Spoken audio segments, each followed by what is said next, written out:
अस्सलाम वालेकुम। मैं हूँ आपका दोस्त ज़ीशान उमर और चैप्टर नंबर 7 है क्लर्क्स ऑफ एजुकेशन बुक का, पेज नंबर 179 है और इंस्ट्रक्शनल टेक्नोलॉजी का ये चैप्टर है। और देखते हैं इस चैप्टर में, इसमें हम जो लर्निंग कर रहे होते हैं उस लर्निंग में जो हमारे सेंसेस, जो हमारे बॉडी पार्ट्स हैं, सेंस जो है हमारे, उसका कितना रोल है और कितना कितना पार्ट उसमें डिस्ट्रीब्यूशन की गई है वो हमें बताता है। तो हम जो देख के लर्न कर रहे होते हैं, जो हम देख रहे होते हैं, जो हम आइज़ के इस्तेमाल से कुछ लर्न कर, उसका रिटेंशन रेट यानी वो लर्निंग जो हम वहाँ से करते हैं 75% लर्निंग वहाँ से है। इस तरह जो हम है जो सुन रहे हैं, जो लेक्चर सुन रहे हैं या कोई बात सुन रहे हैं, जो सुन के लर्निंग होती है वो 13% है।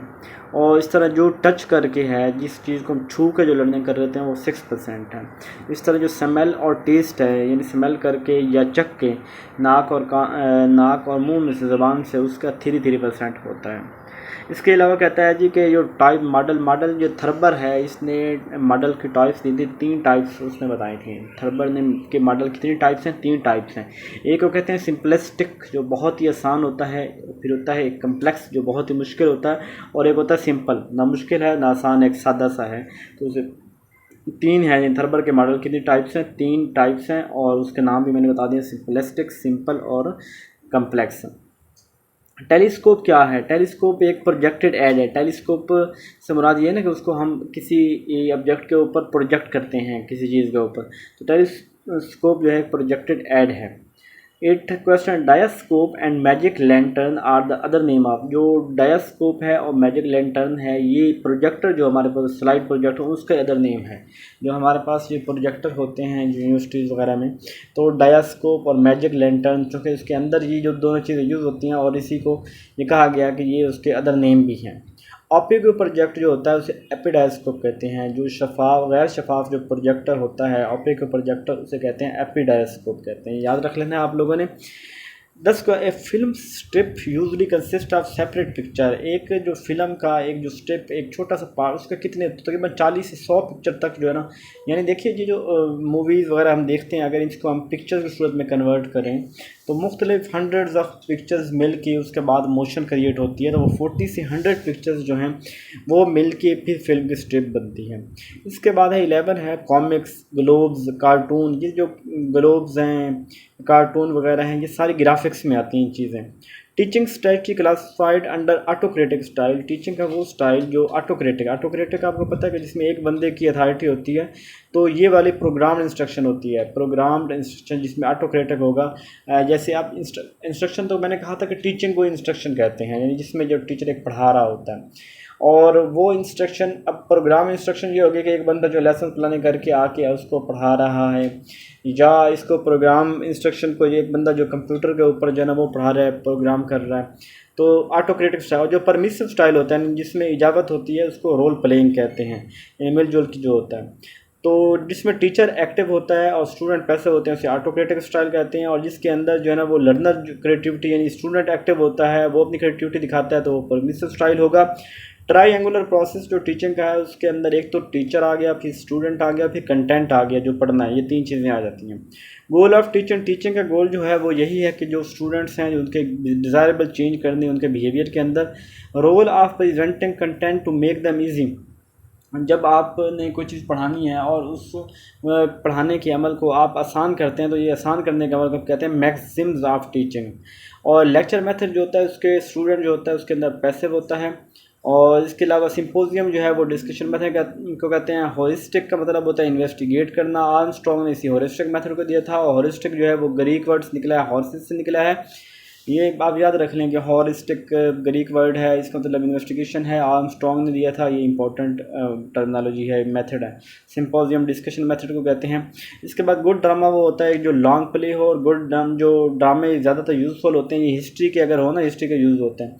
इस तरह type of project according to Kilpatrick, एक तो आपने ये याद रखना है कि फादर ऑफ जो प्रोजेक्ट है ना वो कलपैट्रिक है। और प्रोग्रेसिविज्म में भी इसका बहुत ज़्यादा किरदार है कलपैट्रिक का।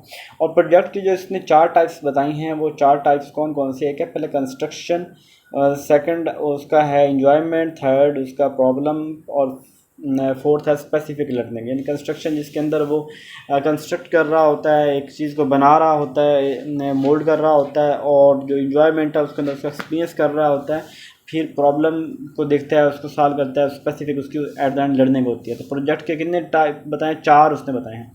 एक्टिविटी जो होती है, कोई भी एक्टिविटी हो उसमें दिमाग भी लगता है, उसके अंदर जो है वो फिजिकल भी इंसान इन्वॉल्व होता है। जब हम स्पेसिफिक टू जनरल जाते हैं तो इंडक्टिव मेथड होता है, जब जनरल टू स्पेसिफिक जाते हैं तो डिडक्टिव रीजनिंग या मेथड जो भी कह लें। स्क्रॉथ का जो मेथड था वो क्वेश्चन आंसर मेथड था। Student work together assist each other in learning, जो स्टूडेंट आपस में मिलजुल के पढ़ते हैं तो इसे कॉपरेशन, कॉपरेटिव लर्निंग कहते हैं। और ये वाला जो मेथड है ना, ये जो कम्पिटिटिव मेथड है, जो मुकाबला, उसके ये बिल्कुल अल्टरनेटिव उलट मेथड है। और इसके अंदर जो है वो इंडिविजुअल और ग्रुप जो है ना वो सभी रिस्पॉन्सिबल होते हैं, यही मेथड है। अच्छा, जो कॉपरेटिव लर्निंग है, इससे 3 से 4 स्टूडेंट इसके अंदर होने चाहिए। और वो तरीका जिसके अंदर स्टूडेंट इंफॉर्मेशन खुद इकट्ठी करता है, खुद कलेक्ट करता है, तो उसे डिस्कवरी मेथड कहते हैं, कि इसमें स्टूडेंट खुद जो है वो अपने इन्फॉर्मेशन इकट्ठी करता है। और वो ऐसा मेथड जिसके अंदर टीचर जो है ना वो परफॉर्म करता है, प्रैक्टिकली परफॉर्म करके दिखाता है, एक्सप्लेन करता है, तो इस मेथड को डिमॉन्स्ट्रेशन मेथड कहते हैं। प्रोजेक्ट मेथड जो है is more suitable in teaching of science, जो प्रोजेक्ट है ये साइंस पढ़ाने के लिए बहुत ज़्यादा सूटेबल है। Mockup model, mockup model explain, mockup कहते हैं इंटरनल स्ट्रक्चर को। और मोकअप ये होता है कि वो जैसे ये किसी भी चीज़ का मोकअप होता है ना, कि मोकअप ट्रेनिंग है, मोकअप मेथड, तो ये वाला इंटरनल स्ट्रक्चर है। और फील्ड ट्रिप जो होता है, इसके अंदर डायरेक्ट एक्सपीरियंस होता है। जब आप किसी शहर के लिए जाते हो तो अब आप वहाँ पे चीज़ें देखते हो, पहले आपने किताबें पढ़ी, किताबों में सुना था कि ये फलां जगह है फलां, अब आपने डायरेक्ट एक्सपीरियंस किया, तो यहाँ पे जब आप फील्ड ट्रिप में जाते हो तो वहाँ से डायरेक्ट एक्सपीरियंस हासिल होता है। साइंस के फेज़ में, यानी वो जो साइंसी मेले लगते हैं, जो नुमाइश लगती है, वहाँ के ऊपर जो है ना वो जब स्टूडेंट अपनी साइंस की एग्जीबिशन करते हैं, नुमाइश करते हैं, इससे बच्चे क्या सीखते हैं, इसमें कंप्रीहेंशन और एप्लीकेशन सीखते हैं। कंप्रीहेंशन मतलब वहाँ से उसे अंडरस्टैंडिंग होती है, अपने ही प्रोजेक्ट के हवाले से डीप अंडरस्टैंडिंग होती है, और उसके अलावा वो उन्हें पता चल जाता है कि इसके इस्तेमाल कहाँ कहाँ पे हैं। अल्टीमेट साइंटिफिक जो ऑब्जेक्ट होता है, ये मेथड होता है ना, इसका जो पर्पज़ है वो यही है कि इसके अंदर साइंटिफिक के अंदर हम थ्योरीज़ को डेवलप कर रहे हैं, ला बना रहे होते हैं। इंक्वायरी का मतलब क्या होता है, ये वही क्वेश्चन आंसर जो इंक्वायरी होती है, इंक्वायरी को इन्वेस्टिगेशन भी कहते हैं। और रिकमेंडेड मेथड, साइंस पढ़ाने के लिए जो प्रोजेक्ट मेथड है इसको ज़्यादा अहमियत दी जाती है। और होलिस्टिक और इंक्वायरी मेथड से जो एडवांस मेथड है वो डिस्कवरी मेथड है, प्रोजेक्ट मेथड है, डिस्कवरी मेथड, सॉरी, क्योंकि होलिस्टिक का इन्वेस्टिगेशन करना, इंक्वायरी भी इन्वेस्टिगेशन या क्वेश्चन आंसर करना। उसके बाद अगला स्टेज आती है जिसके अंदर वो होता है डिस्कवरी होती है, यानी को नई चीज़ें इन्वेंशन हो रही होती हैं, तो वो अगली स्टेज में आती है, तो वो इससे हायर स्टेज है। मेथड रिलेटेड डेवी फिलासफी की जो स्टेज है प्रोजेक्ट मेथड कहते हैं। डिमॉन्स्ट्रेशन का मतलब होता है शो करना। Selecting different media from different students, जो है ना, एक मतलब हर डिफरेंट बच्चों के लिए डिफरेंट मीडिया यूज़ करना, तो इसका मतलब है कि इंडिविजुअलाइज्ड इंस्ट्रक्शन है, हर बंदे के लिए अलग है, जिसके अंदर हम टास्क को रिपीट करके बार बार जो रिपीट करके लर्न कर रहे होते हैं उसे ड्रिल मेथड कहते हैं। और during discussion method teacher announce, discussion method में जो टॉपिक होता है ना वो टीचर देता है, बच्चों ने डिस्कशन करनी होती है, टीचर फैसिलिटेटर होता है, वो टॉपिक देता है। लेक्चर मेथड जो है वो टीचर सेंटर मेथड है। हर्बर्ट जो स्पेंसर है इसने लेसन प्लान, पहली बात याद करने के लेसन प्लानिंग का कंसेप्ट किसने दिया था, वो हर्बर्ट स्पेंसर ने दिया था। हर्बर्ट स्पेंसर ने लेसन प्लानिंग के 5 जो है ना उसके स्टेप्स बताए थे। तो पहला है प्रिपरेशन, के सबसे पहले प्रिपरेशन करना, फिर प्रेजेंट करना, फिर उसके बाद एसोसिएशन, फिर जनरलाइजेशन और फिर एप्लीकेशन। सबसे पहले आप प्रिपरेशन करेंगे, फिर उसको आप प्रेजेंट करेंगे, फिर उसको आप प्रेजेंटेशन के बाद आप उसको एसोसिएट करेंगे, फिर जनरलाइज करेंगे और फिर एप्लीकेशन उसकी देखेंगे। प्रोजेक्ट एक पर्पसफुल एक्टिविटी है और ये कल्पेट्रिक ने दिया था। और स्किनर जो कहता है प्रोग्राम लर्निंग कंसेप्ट उसने दिया था। कलेक्शन ऑफ स्टूडेंट रिकॉर्ड को पोर्टफोलियो कहते हैं। लर्निंग प्रोग्राम जो लर्निंग होती है ना ये एक कंट्रोल्ड लर्निंग होती है। ओवरऑल जो पढ़ाने का जो टीचर का जो अचीव गोल का जो अमल है इसे स्ट्रेटजी कहते हैं। ओवरऑल जो टीचर टेक्निक है, मेथड है कि किसी भी ओवरऑल गोल को हासिल करने के लिए उसे स्ट्रेटजी बोलते हैं। CAI कंप्यूटर असिस्टेंट इंस्ट्रक्शन कहते हैं। और कंप्यूटर जो है कि रिजल्ट आफ्टर प्रोसेसिंग के बाद रिजल्ट कंप्यूटर देता है। Person who write instruction to solve problem in computer, तो उसे कंप्यूटर प्रोग्राम कहते हैं, यानी कि एक मसले को हल करने के लिए कंप्यूटर के अंदर वो लिखता है तो उसे कंप्यूटर प्रोग्रामर कहते हैं। कन्वर्टिंग रॉ डाटा, उसे डेटाबेस कहते हैं कि रॉ डाटा को यूजफुल डाटा में तब्दील करना उसे डेटाबेस कहते हैं। ये हमारी टेक्स्ट, ऑडियो, वीडियो ये सारे मल्टीमीडिया में आते हैं। टेलीकम्युनिकेशन और कंप्यूटर आज ये इंफॉर्मेशन टेक्नोलॉजी में आते हैं। और in the class there should one computer, एक स्टूडेंट के लिए एक कंप्यूटर होना चाहिए। Teacher expected use computer, teacher जो है ना वो जो अपनी प्रेजेंटेशन अपने लेक्चर तैयार करने के लिए टीचर जो कंप्यूटर का इस्तेमाल करता है। और teaching machine computer to maximum learning program instruction कहते हैं। Using teaching machine, teaching machine को यूज़ करते हुए अपने कंप्यूटर को यानी किसे मैक्सिमम लर्निंग करना है उसे प्रोग्राम इंस्ट्रक्शन कहते हैं। तो और ये नॉलेज को और क्राफ्ट को इन चीज़ों को यूज़ करना ये टेक्नोलॉजी कहलाता है। Communication channel with instructional purpose, तो ये इंस्ट्रक्शनल मेथड होता है, मीडिया होता है, यानी कम्युनिकेशन चैनल है विद इंस्ट्रक्शनल पर्पज़। पढ़ाने के लिए हम जो कम्युनिकेशन चैनल यूज़ करते हैं, कंप्यूटर यूज़ कर रहे हैं, माइक जो भी यूज़ कर रहे हैं, वो इंस्ट्रक्शनल मेथड होगा। Text, audio, video, media, motion, ये सारी चीज़ें जो हैं ये मीडिया की फॉर्म्स हैं। फेस टू फेस जो इंस्ट्रक्शन होती है ना, फेस टू फेस जब यानी बंदा लाइव बैठा होता है तो उसे कहते हैं सिंक्रोनस सेटिंग। और जिसके अंदर जो लाइव नहीं होता बंदा जो है ना वो फेस टू फेस सेटिंग नहीं होती, या ईमेल के ऊपर बंदा कर रहा होता है, गुफ्तगू कर रहा होता है, तो उसे एसिंक्रोनस कहते हैं। और जब सिंक्रोनस और एसिंक्रोनस दोनों को आपस में मिलाते हैं तो उसे ब्लेंडेड लर्निंग कहते हैं। जो स्टूडेंट अपने खुद वर्क कर रहे हैं तो उसे जो लाइव लर्निंग करते हैं। और combination of education technology to teach, तो इंस्ट्रक्शन टेक्नोलॉजी कहलाता है। Online platform where student teacher interact, वो वर्चुअल क्लासरूम होती है कि जहाँ पे ऑनलाइन प्लेटफॉर्म वेयर स्टूडेंट और टीचर इंटरेक्ट करते हैं, वो वर्चुअल क्लासरूम है। Instructional technology is a subset of educational technology है। Despite instructional technology human teacher are very, चाहे वो इंस्ट्रक्शनल टेक्नोलॉजी हो जाए, कंप्यूटर आ जाए, लेकिन इंसान का अहमियत जो है ना वो फिर भी कायम रहेगी।